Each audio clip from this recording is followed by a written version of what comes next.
हा बघा, आपण दुधाळ जनावरांसाठी म्हणा किंवा कोंबड्यासाठी चारा तयार करायचा आहे आपल्याला. तर याच्यामध्ये आपण अर्धा किलो मक्का घेतला. त्या मक्याला पहिले एक दिवस भिजू घातलाय. भिजू घातल्यानंतर त्याला धुवून टाकलं आणि एका पोट्यामध्ये त्याला गुंडाळून ठेवलं. जिथपर्यंत अंकुर येत नाही तिथपर्यंत त्याला गुंडाळून ठेवलं आणि नंतर या कॅरेटमध्ये शिफ्ट केलं.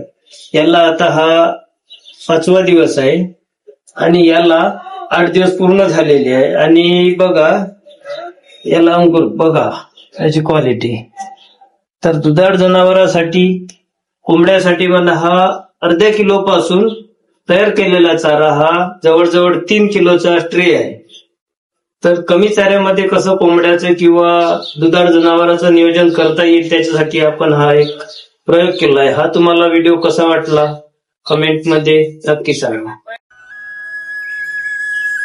बघा कसे चारा खाऊन राहिले आहे. आपण जो चारा तयार केला तो चारा